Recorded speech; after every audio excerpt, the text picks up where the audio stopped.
A month ago, I left with a caravan of lights and promises. People laughing, maps spread out, music in the air. I never learned to steer a boat, but I thought staying with others would keep me safe. Then a turn came and everyone changed course. I was left behind. My phone battery died in 2 hours. The radio went silent. And suddenly I was alone, a small boat, a wide ocean, and one wooden oar in my hands. The first days were a blur of hunger and hope. I had one day's food, a packet of biscuits, a small tin, a few gulps of water. I told myself another boat would pass, someone would shout, someone would help. The sea stayed quiet. So I learned the only rule that mattered there: keep moving. A drifting boat is a grave. A moving boat still has choices. My arms blistered, my shoulders ached, but I kept rowing. Every stroke was a bargain with time. On the third night, something changed. While I slept, a steady, metallic pulse started under the hull, thin, regular, like a distant clock that had found the sea. The scrap of metal plate I'd found in the wreck shivered on my lap, and a small, corroded coin in my palm warmed in a way that should not have been possible. That pattern of sound felt deliberate. It felt like an answer. A day later, I saw a shape fighting the water. At first, I thought it was a log. Then I saw fur, movement, the unmistakable outline of a lion thrashing where no lion should be. It was huge and exhausted, like it had been dragged into the wrong world. Fear told me to steer away. Compassion told me to try. I tied rags into a rope. I heaved with everything left in me, and I pulled that lion, heavy, alive, and wild, into the boat. It went limp and breathed. I fed it a scrap of fish, and when it woke, it licked my hand and slept with its head on my knees. I gave it a name in my head. That night, it kept watch while I slept. Sharing that last food was the hardest thing I've done. I could have eaten it all and maybe lived another day. Instead, I split it, because when someone stares at you with the same hunger in their eyes, something in you decides to be human. The lion, part land, part strange at sea, became my companion.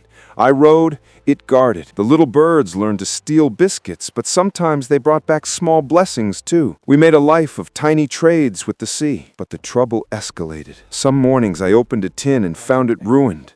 Night after night, someone or something came and spoiled our food. At first I thought thieves, wild things with the skill to creep and steal.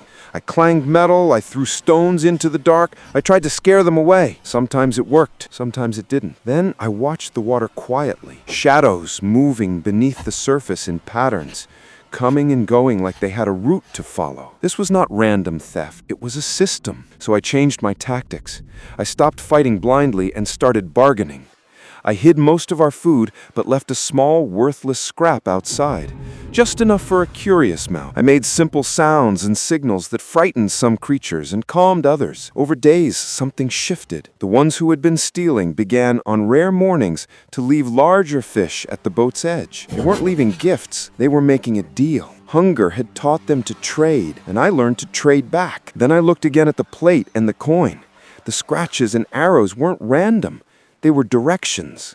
The coin's faint hum matched the pulse I heard at night. Piecing them together, a map began to form in my head. Current, an angle, a lane through the water that might be softer, safer, or at least different. If the marks were right, they might lead to something men left behind.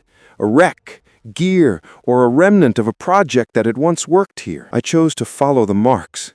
My arms hurt, my hands were raw, and every stroke felt like a wager. The sea changed as we went. Color, texture, the way the light broke on the surface. That night, the ping came closer and clearer.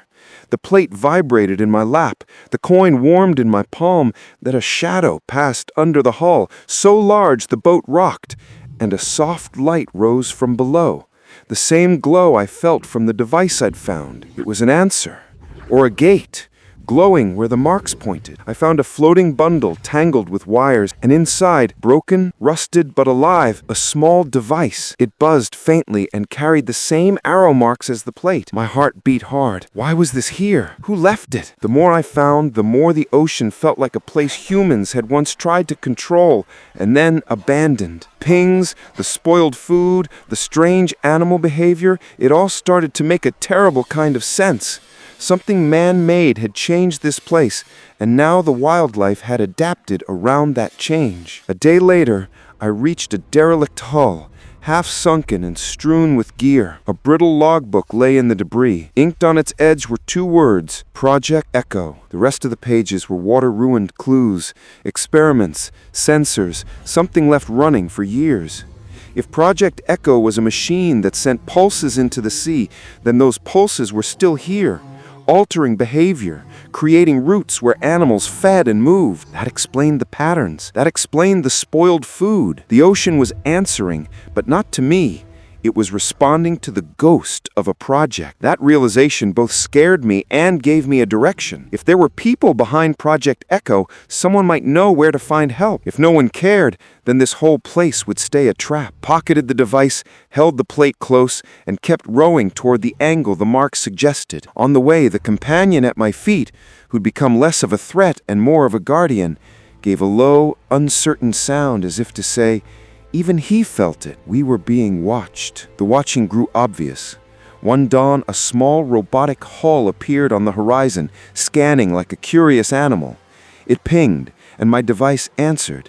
The robot drifted, read something, and moved on. Later, I found crates marked with faded hazard symbols and a stenciled project name that matched the logbook. It was proof. Humans had been here, they had left things running, and whatever they left was still teaching the sea to behave differently. I'm telling you this now from the edge of a small island we reached after following those arrows.